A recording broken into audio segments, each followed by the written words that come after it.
14장. 왕의 마음이 압살롬에게 쏠리는 것을 수르야의 아들 요압이 알았다. 요압이 드고아로 사람을 보내어 거기에서 슬기로운 여인 한 사람을 데리고 와서 부탁하였다. 그대는 초상당한 여인처럼 행동하시오. 몸에는 상복을 입고 머리에는 기름도 바르지 말고 이미 오랫동안 죽은 사람을 애도한 여인처럼 꾸민 다음에 임금님 앞으로 나아가서 내일 일러주는 대로 호소하시오. 요압은 그 여인에게 할 말을 일러주었다. 드고아에서 온 그 여인은 왕에게로 나아가서 얼굴이 땅에 닿도록 엎드려서 절을 한 뒤에 임금님, 저를 살려주십시오 하고 애원하였다. 왕이 여인에게 무슨 일이냐 하고 물으니 그 여인이 이렇게 하소연하였다. 저는 남편이 죽어서 가련한 과부가 되었습니다. 이 여종에게 두 아들이 있는데 들에서 서로 싸우다가 말리는 사람이 없으므로 아들 하나가 다른 아들을 죽였습니다. 그런데 이제는 온 집안이 들고 일어나서 이 종에게 형제를 때려 죽인 그 아들을 내놓으라고 합니다. 죽은 그 아들을 내놓으라고 합니다. 죽은 형제의 원수를 갚고 살인자를 죽여서 상속자마저 없애버리겠다고 합니다. 그들은 저에게 남아있는 불씨마저도 꺼버려서 제 남편이 이 땅에 이름도 자손도 남기지 못하게 하려고 합니다. 다 듣고 나는 왕은 여인에게 말하였다. 이 문제를 두고서는 내가 직접 명령을 내리겠으니 집으로 돌아가거라. 그러나 드고아 여인은 왕에게 아뢰었다. 우리의 높으신 임금님께서 무엇을 하시든지 이 일에 있어서 허물은 저와 제 아버지의 집안에 있습니다. 임금님과 왕실에는 아무런 허물이 없습니다. 왕이 대답하였다. 누구든지 너를 위협하거든 그를 나에게로 데리고 오너라. 아무도 너를 괴롭히지 못하게 하겠다. 여인은 또 간청하였다. 그러면 임금님께서 섬기시는 주 하나님께 간구하셔서 저의 죽은 아들의 원수를 갚으려고 하는 집안 사람들이 살아있는 저의 아들까지 죽이는 크나큰 범죄를 저지르지 못하게 막아주시기를 바랍니다. 왕이 대답하였다. 주님께서 확실히 살아계심을 두고 맹세하지만 내 아들의 머리카락 하나도 땅에 떨어지지 않게 하겠다. 그 여인이 또 간청하였다. 이 종이 높으신 임금님께 한 말씀만 더 드리도록 허락하여 주시기 바랍니다. 왕이 그렇게 하라고 하니 그 여인이 이렇게 말하였다. 어찌하여 임금님께서는 하나님의 백성에게 그토록 그릇된 일을 하셨습니까? 임금님께서는 임금님의 친아들인 왕자님이 이 나라로 돌아오는 것을 허락하지 않으셨습니다. 이러한 처사는 지금까지 이 종에게 말씀하신 것과는 다릅니다. 임금님께서는 그렇게 말씀만 하시고 왕자님을 부르지 않으셨으니 이것은 잘못된 일이라고 생각합니다. 우리는 다 죽습니다. 땅에 쏟으면 다시 담을 수 없는 물과 같습니다. 그러나 하나님은 생명을 빼앗지 않으시고 방책을 베푸셔서 비록 내어 쫓긴 자라 하더라도 어떻게 해서든지 하나님께 버림받을 자가 되지 않게 하십니다. 높으신 임금님, 제가 지금 임금님을 찾아뵙고서 이런 말씀을 드리게 된 까닭은 제가 친척들의 위협을 받으면서 이 문제를 임금님께 아뢰면 임금님께서 제가 간구하는 바를 들어주실 것이라는 확신이 섰기 때문입니다. 저의 집안 사람들이 저와 저의 아들을 죽이려 하고 하나님이 주신 이 땅에서 끊어버리려고 하지만은 임금님께서 저의 사정을 들어서 아시면 주실 것이라고 생각하였습니다.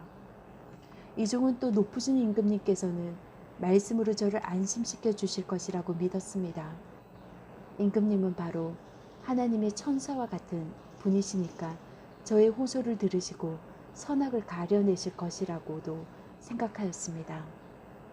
임금님이 섬기시는 주 하나님께서 늘 임금님과 함께 계시기를 바랍니다. 마침내 왕이 그 여인에게 물었다. 너는 내가 묻는 말을 내 앞에서 조금도 숨기지 말고 대답하여라. 그 여인이 대답하였다. 높으신 임금님의 분부대로 하겠습니다. 왕이 물었다. 너에게 이 모든 일을 시킨 사람은 바로 요압이랬다. 여인이 대답하였다. 높으신 임금님, 임금님께서 확실히 살아계심을 두고 맹세하지만 높으신 임금님께서 무슨 말씀을 하시면 오른쪽으로든 왼쪽으로든 피할 길이 없습니다.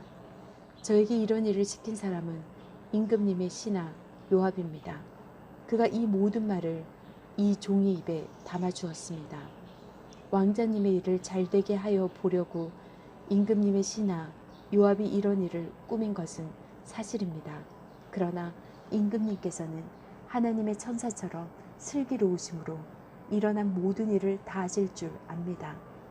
그러자 왕이 직접 요압에게 명령을 내렸다. 보시오, 내가 장군의 뜻대로 하기로 결심하였으니 가서 그 어린아이 압살롬을 데려오시오. 요압이 얼굴을 땅에 대고 절을 하면서 말하였다. 하나님께서 임금님께 복을 베푸시기를 빕니다. 높으신 임금님이 이 종의 간청을 이렇게 들어주시니 이 종이 임금님의 총애를 입은 줄을 오늘에야 알았습니다. 그리고 요압이 일어나 그슬로 가서 압살롬을 데리고 예루살렘으로 왔다. 그러나 왕의 지시는 단호하였다. 그를 집으로 돌아가게 하여라. 그러나 내 얼굴은 볼 수 없다. 그리하여 압살롬은 아버지에게 인사도 하지 못하고 자기 집으로 돌아갔다.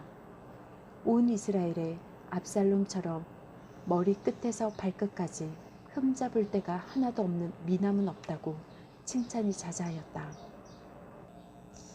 그는 머리숱이 많아 무거워지면 해마다 연말에 한 번씩 머리를 깎았는데 머리를 깎고 나서 그 머리카락을 달아보면 왕궁 저울로 200세겔이나 되었다. 압살롬에게는 아들 셋과 딸 하나가 있었다.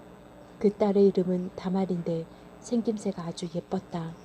압살롬은 예루살렘으로 돌아와서 2해를 지냈는데도 왕의 얼굴을 한 번도 뵙지 못하였다.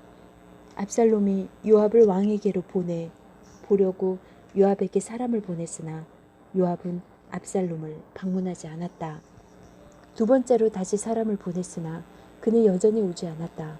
그러자 압살롬이 자기의 종들을 불러다가 지시하였다. 내 밭 곁에 요압의 밭이 있다. 그가 거기에 보리 농사를 지어 놓았으니 너희는 가서 그 밭에다가 불을 질러라. 그래서 압살롬의 종들이 그 밭에 불을 질렀다. 그러자 요압이 압살롬의 집으로 찾아가서 따졌다. 어찌하여 종들을 시켜 나의 밭에다가 불을 질렀습니까? 압살롬이 요압에게 대답하였다. 이것 보시오. 나는 이미 장군에게 사람을 보내어서 좀 와달라고 부탁을 하였소. 장군을 임금님께 보내어서 나를 왜 그술에 돌아오게 하였는지 여쭈어보고 싶었소. 여기에서 이렇게 살 바에야 차라리 그곳에 그대로 있는 것이 더욱 좋을 뻔하였소. 이제 나는 임금님의 얼굴을 뵙고 싶소. 나에게 아직도 무슨 죄가 남아있으면 차라리 죽여달라고 하더라고 말씀드려 주시오. 그래서 요압이 왕에게 나아가서 이를 상세히 아뢰니 왕이 압살롬을 불렀다. 압살롬이 왕에게 나아가서 왕 앞에 얼굴이 땅에 닿도록 절을 하자 왕이 압살롬에게 입을 맞추었다. 15장. 그 뒤에 압살롬은 자기가 탈 수레와 말 여러匹을 마련하고 호위병도 10명이나 거느렸다. 그리고 압살롬은 아침마다 일찍 일어나서 성문으로 들어오는 길가에 서 있곤 하였다. 그러다가 소송할 일이 있어서 판결을 받으려고 왕을 찾아오는 사람이 있으면 압살롬은 그를 불러서 어느 성읍에서 오셨냐고 묻곤 하였다. 그 사람이 자기의 소속 지파를 밝히면 압살롬은 그에게 듣고 보니 다 옳고 정당한 말이지만 그 사정을 대신 말해줄 사람이 왕에게는 없소 하고 말하였다. 압살롬은 늘 이런 식으로 말하곤 하였다. 더욱이 압살롬은 이런 말도 하였다.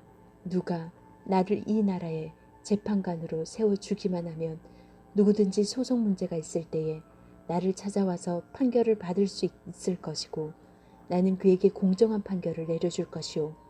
또 누가 가까이 와서 엎드려서 절을 하려고 하면 그는 손을 내밀어서 그를 일으켜 세우고 그의 뺨에 입을 맞추곤 하였다. 압살롬은 왕에게 판결을 받으려고 오는 모든 이스라엘 사람에게 이런 식으로 하였다. 압살롬은 이렇게 하여 이스라엘 사람의 마음을 사로잡았다. 이렇게 4해가 지났을 때에 압살롬이 왕에게 아뢰었다. 제가 주님께 서원한 것이 있으니 헤브론으로 내려가서 저의 소원을 이루게 하여 주십시오. 이 종이 시리아의 그술에 머물 때에 주님께서 저를 다시 예루살렘으로 돌려보내 주기만 하시면 제가 헤브론으로 가서 주님께 예배드리겠다고 서원을 하였습니다. 왕이 그에게 평안히 다녀오라고 허락하니 압살롬은 곧바로 헤브론으로 내려갔다. 그러나 압살롬은 이스라엘의 모든 지파에게 첩자들을 보내서 나팔 소리가 나거든 압살롬이 헤브론에서 왕이 되었다 하고 외치라고 하였다. 그때 200명이 압살롬과 함께 예루살렘에서 헤브론으로 내려갔다. 그들은 손님으로 초청받은 것을 뽐내며 압살롬의 음모를 전혀 알지 못한 채로 그저 따라가기만 한 사람들이다. 압살롬은 또 사람을 보내어서 다윗의 참모이던 길로 사람 아히도벨을 그의 성읍인 길로에서 올라오라고 초청하였다. 아히도벨은 길로에서 정규적인 제사 일을 맡아보고 있었다. 이렇게 반란 세력이 점점 커지니 압살롬을 따르는 백성도 점점 더 많아졌다. 전령한 사람이 다윗에게 와서 보고하였다. 이스라엘 백성의 마음이 모두 압살롬에게로 기울어졌습니다. 그러자 다윗은 예루살렘에 있는 모든 신하에게 말하였다. 서둘러서 모두 여기에서 도망가자. 머뭇거리다가는 아무도 압살롬의 손에서 살아남지 못할 것이다. 어서 이곳을 떠나가자. 그가 곧 와서 우리를 따라잡으면 우리에게도 재앙을 입히고 이 도성도 칼로 칠 것이다. 왕의 신하들이 왕에게 대답하였다. 모든 일은 임금님께서 결정하신 대로 하시기 바랍니다. 이 종들은 그대로 따르겠습니다. 왕은 왕궁을 지킬 후궁 10명만 남겨놓고 온 가족을 거느리고 예루살렘을 떠났다. 왕이 먼저 나아가니 모든 백성이 그의 뒤를 따라 나섰다.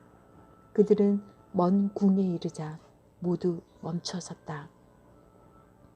왕의 신하들이 모두 왕 곁에 서 있는 동안에 모든 그렛 사람과 모든 블레셋 사람이 왕 앞으로 지나가고 가드에서부터 왕을 따라온 모든 가드 군인 600명도 왕 앞으로 지나갔다.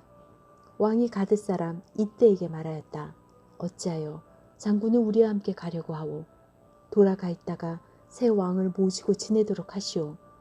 장군은 외국인이기도 하고 장군의 보는 고장을 두고 보더라도 쫓겨난 사람이니 그렇게 하시오. 장군이 온 것이 바로 엊그제와 같은데 오늘 내가 그대를 우리와 함께 떠나게 하여서야 되겠소. 더구나 나는 지금 정처 없이 떠나는 사람이 아니오. 어서 장군의 동족을 데리고 돌아가시오. 주님께서 은혜와 진실하심으로 장군과 함께 계셔 주시기를 바라오. 그러나 이때는 왕에게 대답하였다. 주님께서 확실히 살아계시고 임금님께서도 확실히 살아계심을 두고 맹세합니다만 그럴 수는 없습니다. 임금님께서 가시는 곳이면 살든지 죽든지 이 종도 따라가겠습니다. 그러자 다윗이 이때에게 말하였다. 그러면 먼저 건너가시오. 그리하여 가드 사람 이때도 자기의 부하들과 자기의 딸린 아이들을 데리고 모두 거느리고 건너갔다. 이렇게 해서 다윗의 부하들이 모두 그의 앞을 지나갈 때에 온 땅이 울음바다가 되었다. 왕이 기드론 시내를 건너가니 그의 부하도 모두 그의 앞을 지나서 광야 쪽으로 행군하였다. 그런데 그곳에는 하나님의 언약궤를 메고 온 모든 레위 사람과 함께 사독도 와 있었다. 그들은 거기에다가 하나님의 궤를 내려놓았다. 아비아달도 따라 올라와서 다윗의 부하가 도성에서 나와서 왕의 앞을 모두 지나갈 때까지 거기에 있었다. 그런 뒤에 왕이 사독에게 말하였다. 하나님의 교회를 다시 도성 안으로 옮기시오. 내가 주님께 은혜를 입으면 주님께서 나를 다시 돌려보내 주셔서 이 궤와 이 궤가 있는 곳을 다시 보게 하실 것이오.